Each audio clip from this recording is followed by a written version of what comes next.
We start today's market talk. Use equity to build lasting wealth. Please don't focus on daily market movements, trading strategies, quick profits. Create an impression that equity investing is all about timing and speculation. It is not so. The message should be that equity is a long term wealth building tool, and don't let it lose in the noise which is there daily regarding various news events and other issues.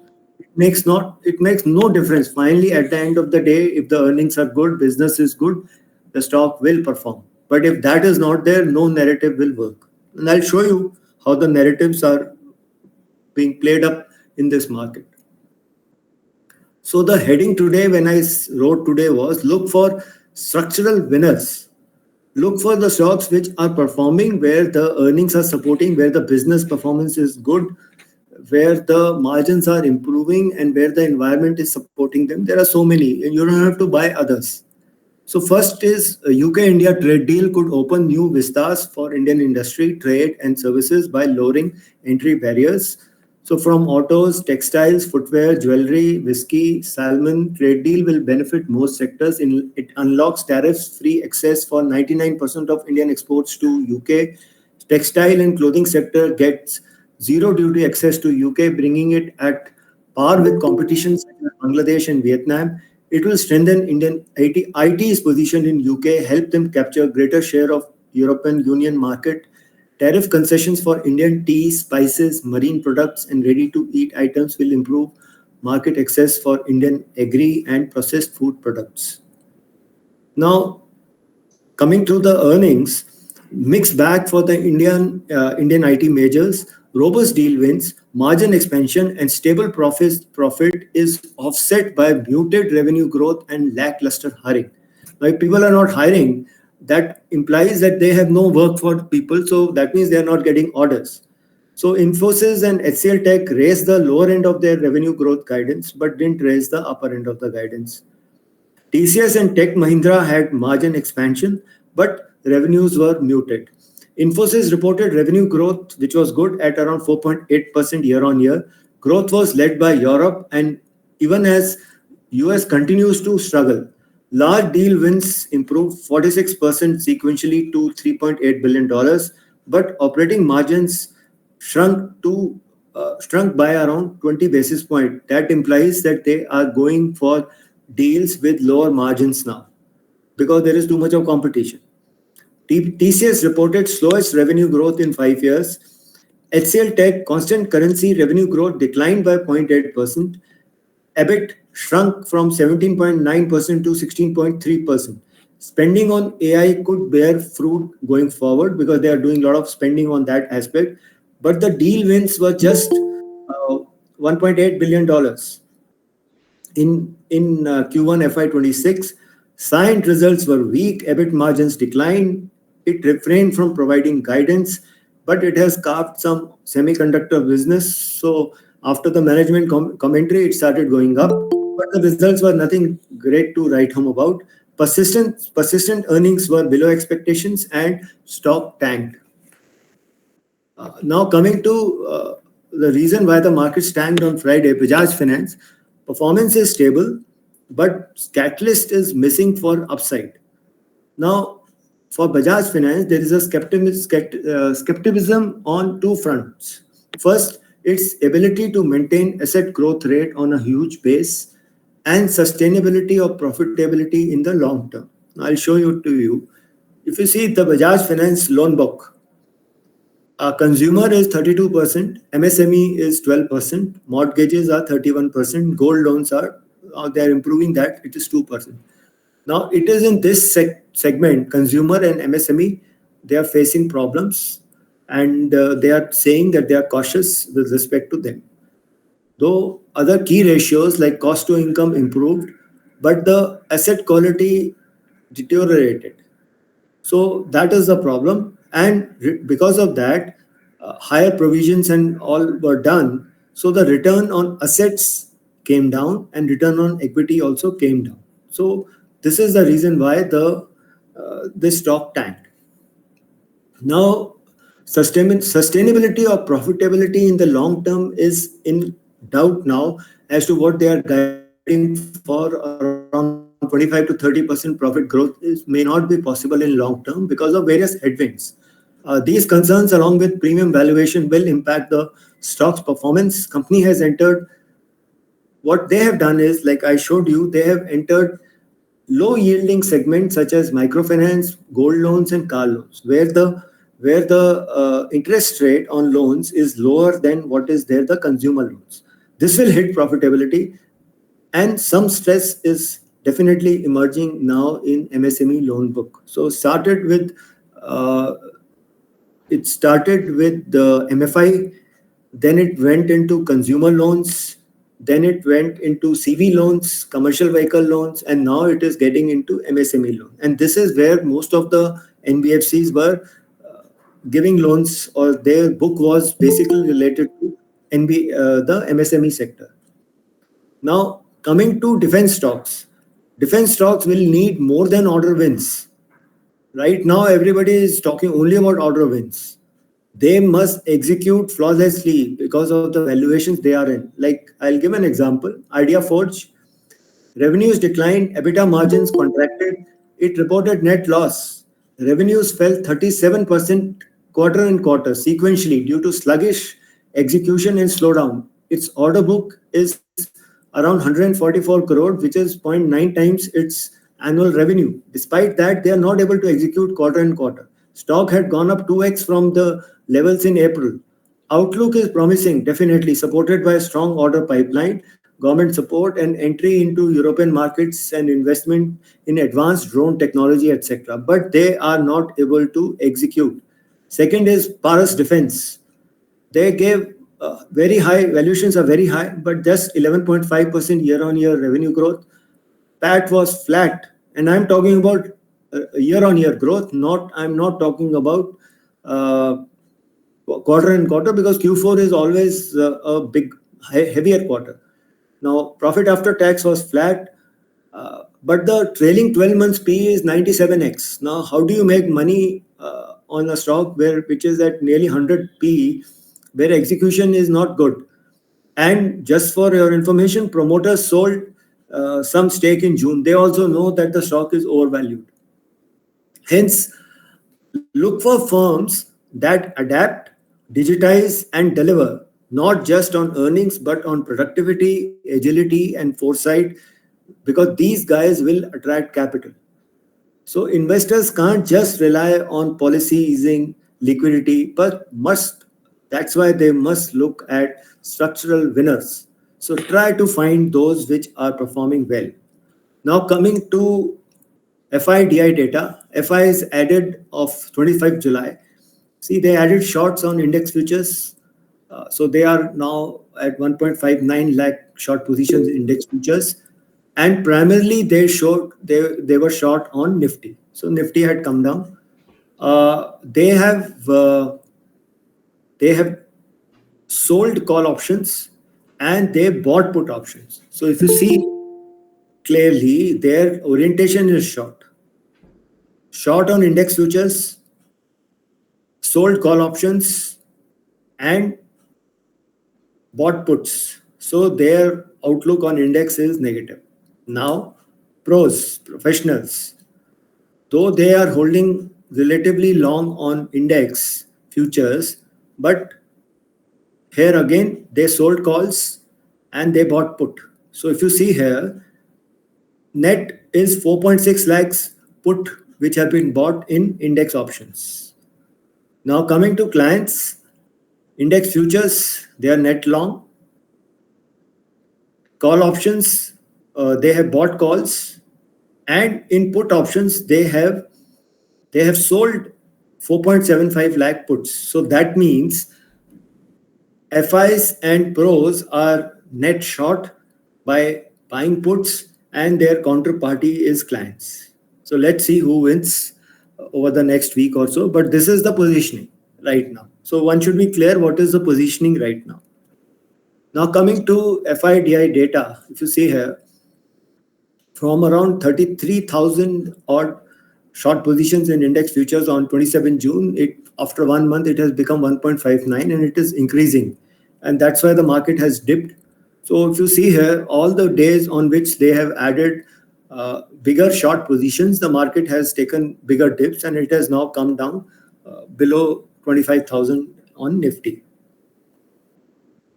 Now coming to the US, S&P 500 made a fresh high, boosted by positive trade developments, solid earnings from companies. Trump announced deal with Japan and hinted at progress with China.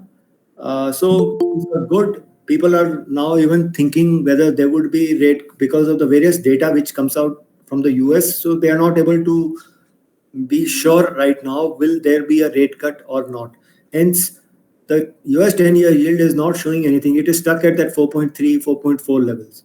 Though you can make out there is so much of pressure which is already put on Powell to lower rates. So let's see which side they go. And nothing much moving on dollar index also, despite what all is happening. It is not breaking this 97 odd level, but not crossing this 100 level. So it is right now again in no trade zone or in a place where they can't decide which direction it can go. The Brent crude declined around 1.83%. So that's okay because the various conflicts they're trying to resolve most of the conflicts and supplies are okay.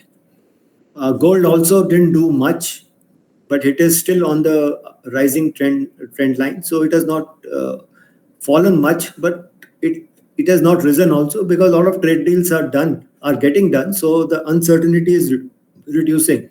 Silver again, proper doji, went up but sold off. So profit booking take place. But if the trade deals get done and there is more of industrial activity subsequently, the silver should, as a commodity, should do well.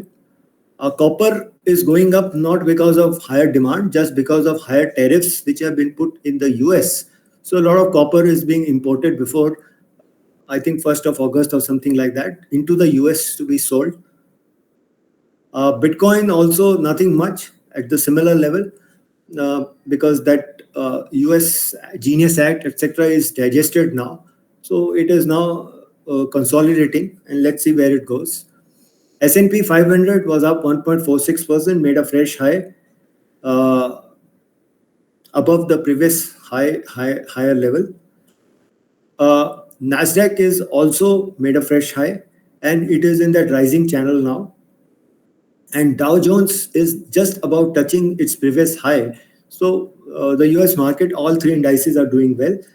What happened in terms of stocks last week? Tesla's shares slid after quarterly revenue decline, but Alphabet beat expectations and increased its spending forecast. So the US Magnificent Seven stocks, less Tesla, are all generally doing well. Coming to our indices, so if you see here, India VIX was declining, and last 2 days it has been going up. On Friday, it went up 5%, so it has come to around 11 or 11.2 level. It had come down to 10 level, so that was the bottom kind of thing level. So now it is slightly rising, but how much it will rise, I'm not very sure. So if you see Nifty 50, the 4 weeks back, it made a big breakout. Now that breakout has got totally negated and it has declined continuously in the last 4 weeks, and now has come down to that 24,800 level, which was the previous support. If it breaks this level, the next support comes at 24,500. So that is very simple. That should be the next support. Now coming to daily chart. So if you see here, there is a gap here. So here it took resistance, and after that the Nifty has been declining. So it has come down to this support which was there, or the top it had made after the fall. So that is where it has come onto that level to provide to seek some support at 24,800. But if this level breaks, then this level had provided some support, 24,500. So that should be the next logical target. But it is below 50 EMA, so it is looking weak right now. Now coming to the hourly chart, the point here is that this impulse wave, which was going down, is now nearly finished and it is now oversold. So the RSI has reached 29 odd. So another 100 odd points or 24,800 or 24,750, and I think we will get a bounce back because short covering will start, etc. Because as I showed you, everybody is short. So for short term, if you see this level of 25, 200, 200, 250, Nifty was not able to go above this week. So this provide 200, 250 provided a resistance. So we have to first cross this to be able to move that. And that is proving difficult. Attempts at mild rally failed. Uh, Most markets where deals with US have been done have rallied, but the deal with India is still elusive, and that is one of the concerns. Trump's statement related to IT hiring and visa issues is also not helping the matters. So, as I told you, why did it fell on Friday? Markets were held up by banks and financials. Many banks are still reporting weak operational numbers.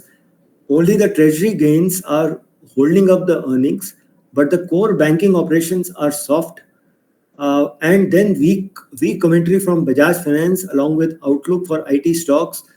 On Friday, the stress became too much and the prices caved in. So with a gap. So if you see, there was a big gap. So that level of 25,000 was taken out decisively, and Nifty didn't even cross that 25,000 level throughout the day. So it headed lower. Uh, so that is what it is. The prices are caving in, and there are a lot of, as I showed you, lot of shorts in calls in index and put buying in index options. So it will need a big news flow for prices to move through all these resistances which are there. Without a deal with US, short-term outlook is bearish, or resistance are there at higher levels. Market may make small moves with frequent to and fro action, but making steady investment just on some news flow is difficult, or doing swing trades right now. So be careful. Now coming to Nifty Bank, it didn't go anywhere. It has again declined for last 4 weeks or so, but it had a kind of a false move up, which got totally sold in because the HDFC Bank and ICICI Bank results were really not interpreted correctly. Nifty Bank, if you see the daily chart, it went up and couldn't sustain, and now it has broken below the 20 EMA. So let's see where it takes support. But based on quarter results, I feel this 56,000 may get tested very quickly. HDFC Bank, if you see here, it went up after the results, but couldn't sustain at that 20,040 odd level, and then has come down. So let's see if it breaks the 20 EMA. Right now, this level is providing support. Reliance has dipped decisively and is heading lower now. So the next level is 1370. If this 1370 odd level breaks, then it will head lower. But it is due for a slight bounce, but because it has fallen continuously for last 2 weeks or so. And it is getting oversold now. So it should go up.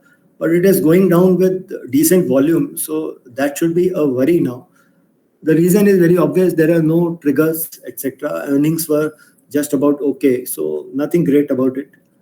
Nifty Midcap Index has nearly made a double top. So it is coming down now from there.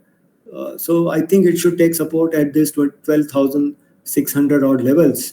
But so you can only trade long in Midcap Select if it trades above 13,000. Below this, it will remain a short. Small cap index, again, same. Tried to go up to the previous high, has failed. So the last week it fell 3.5% because some constituents were sold off where there's a lot of leverage, etc. So be careful here. So I'll cover two stocks now. First is VA-Tech Wabag. I'll give you the investment argument first. And the most important thing for me here, firstly, it is that water management is a multi-decadal theme with new emerging areas. Viatec Wabag is the world's leading pure-play water technology company. The key issue is book-to-bill ratio of 4.2x supports 15 to 20% revenue CAGR guidance over the next 3-4 years. That is the key issue, because I was only trying to see what is their order book. So this is the key issue. They are doing focus bidding to support 13 to 15% EBITDA margin. They have turned net cash company with healthy return ratios. So these are the key investment arguments. Key issue for them, for me, is order visibility. Now, it's a pure play water and waste water treatment company offering a wide range of products and services for water treatment and desalination to its industrial and municipal clients. It follows an asset-light model with high focus on engineering and procurement and operations and maintenance work. With R&D centers in Europe and India, it holds over 125 intellectual property rights. The current order book is 13,700 crore. It does around 4,000 crore odd revenue in a year. So 4.2x FY25 revenue. Strong bid pipeline of up to 20,000 crore provides 15 to 20% revenue growth visibility for next 3 to 4 years. The company is present in 25 plus countries in all major segments of water treatment, including drinking water, sewage, industrial seawater desalination, and water recycling. Water, as you all know, is a key issue now, especially in Middle East and Asia. Outlook for next 3 to 5 years under Vriddhi. They have launched a project under which they are looking at order book, which should be 3x of revenue, revenue CAGR of 15 to 20%, EBITDA margin 13 to 15%, ROCE greater than 20%, operation and maintenance mix at 20% because that is a long-term revenue, ROE greater than 15%, and net cash positive. So what happens with long duration operation and maintenance contracts up to 20 years versus 2 to 5 years a decade ago provide annuity-based sustainable revenue over a long term. So whatever order they are taking in, they are taking the order operation and maintenance contract also along with that. So these operation and maintenance contracts are around 18% of total revenue mix and 39% of the order book. Emerging themes like desalination, ultra pure water for semiconductor manufacturing, solar photovoltaic, green hydrogen, and clean fuel generation from biogas, etc., also provide healthy order intake tailwinds for the company. With technical expertise and vast experience in executing large critical projects, it is now qualified to independently bid for marquee projects globally. So the point is, it is not only restricted to India only. It is taking on projects globally, especially in the Middle East. Sorry. So it is present in 25 countries. So India cluster is these countries. Then there is Europe cluster, Austria, Switzerland, Romania, Germany, Russia, Turkey, Czech Republic. And then the Middle East and North Africa cluster, where they're getting a lot of contracts, especially in Saudi Arabia. It provides complete life cycle partnership, design, procurement, construction, installation, commissioning, and operational maintenance. So they are trying to get into complete life cycle partnership, where they're providing all these work, sea and brackish water desalination, wastewater treatment, recycle and reuse, sludge treatment and energy recovery, drinking water treatment, and effluent treatment. So these are the kind of work they are doing. Now, I told you they got 3 clusters. So in India cluster, addressable market size and breakup, if you see, this is roughly around 36,000 crore, where industrial is 31% and municipal is 69%. They are trying to increase their share in industrial because the cash flow is better in industrial segment. In municipal, they are doing various kind of projects, roughly 24,600 crores. And in industrial, they are again roughly 11,200 crores. Recycle and reuse, waste, water treatment plants, desalination, and various other operation and maintenance and other issues. Strong book to bill ratio, 4x provides high comfort on 15 to 20% revenue growth guidance. So if you see here, order inflow is improving, order backlog is going up. At FY25, it is around 13,600 crore. So the big book to bill ratio is roughly around 3x, higher than 3x, which is decent, which is as per their guidance.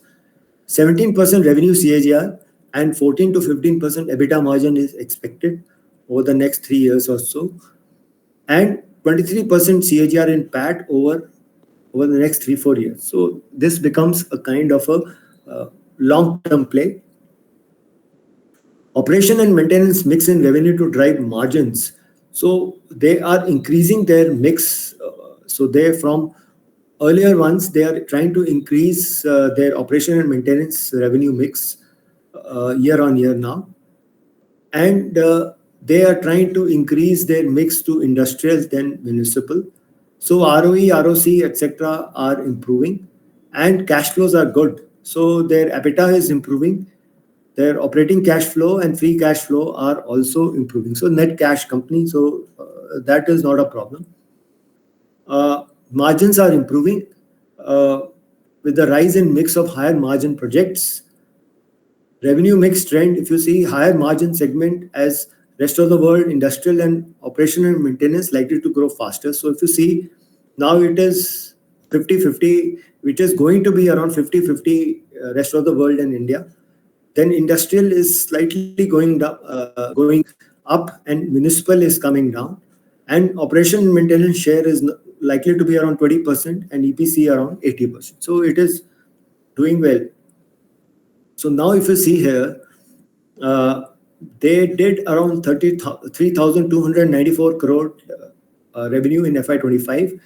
They would do close to 4,000 crore in FY26 with a growth of around 16-17% over the next 3 years. Expenditure to sales is coming down. Percentage to sales is coming down now. So the EBITDA margins are going up. And they are expected to report a net profit of around 370 crore in FY26. And it is going up around 20% plus scale. So it is expected to do an EPS of around 60 in FY26 and around 73 in FY27, taking a mean of around 65 or 70. So even at 70, at 30 times, it can easily trade at 2100. So 2000 or 2100 should be a target for a year or so from here. ROE, etc. are improving, so that will drive profitability. ROC is also improving. So if you see here, this stock corrected because they lost a contract in Saudi Arabia, and that led to a big decline. But subsequently, they have bid for it again because the contract was redone again. So now they have bid for it. Hopefully, they should get it. So what if you see here, they are making a decent rounding bottom pattern here and made a low at around 1400 recently only, where I was telling people to buy this stock. Now it is moving up, but if you can, every dip it's a buy, and it should do around 2000 or the previous high, which was around 1900, should be taken out after good results over a period of a year or so.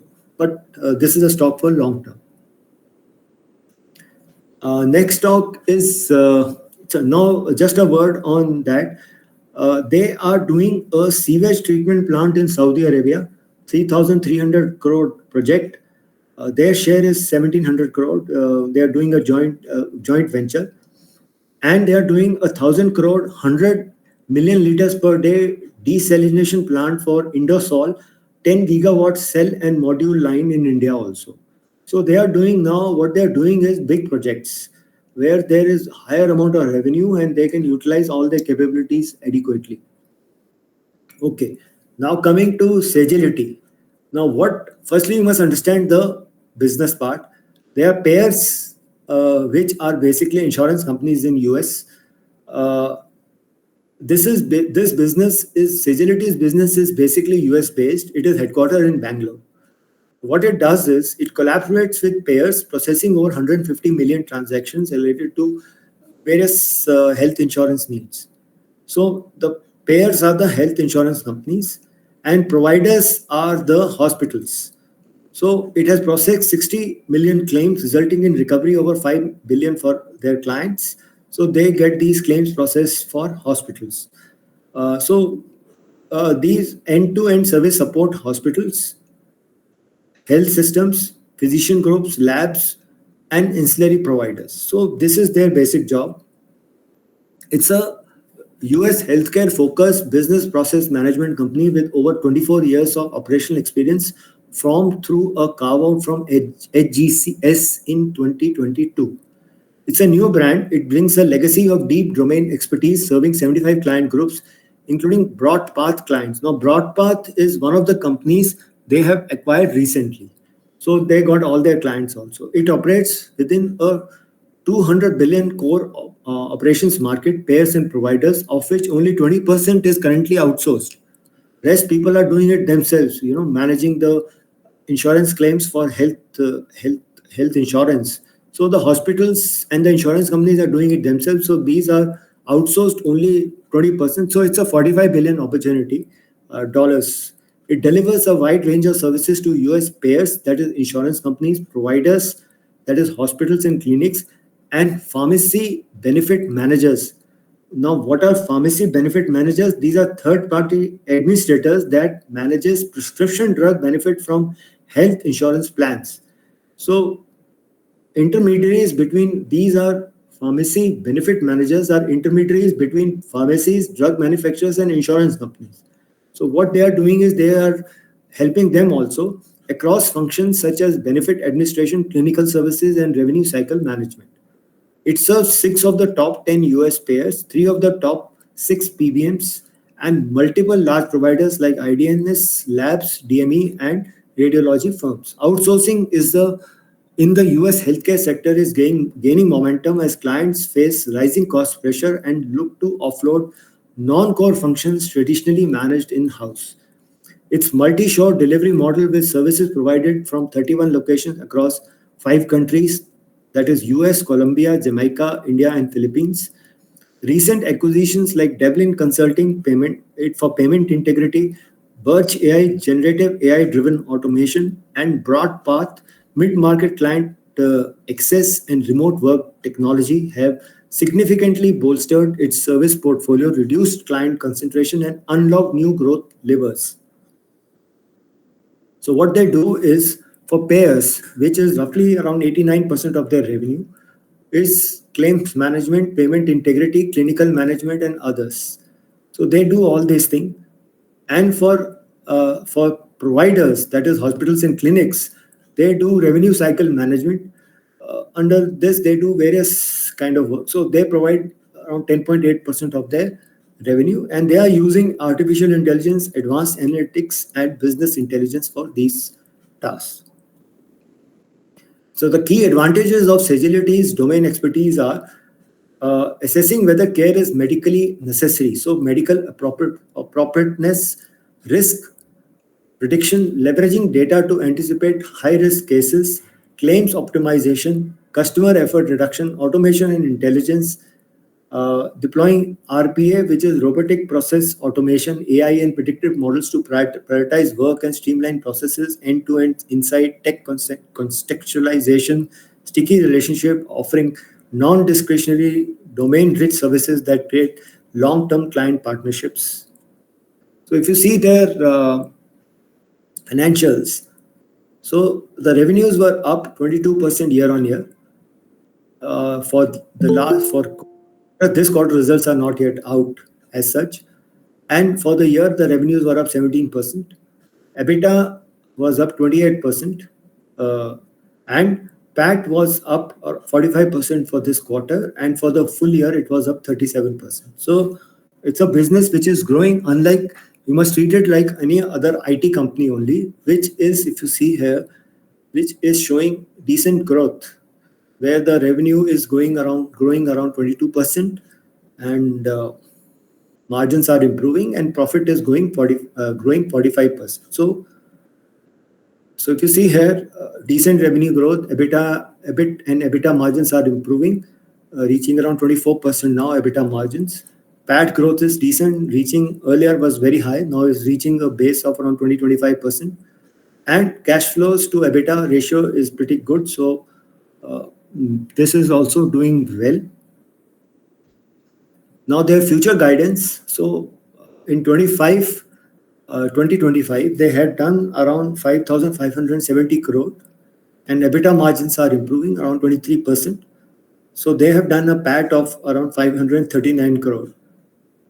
So in the next 2 years, so 2027, they are expected to do around 7,706 crores, with margins improving and roughly around 935 crores of PAT. Right now, this company is trading at around 20,000 crore market cap.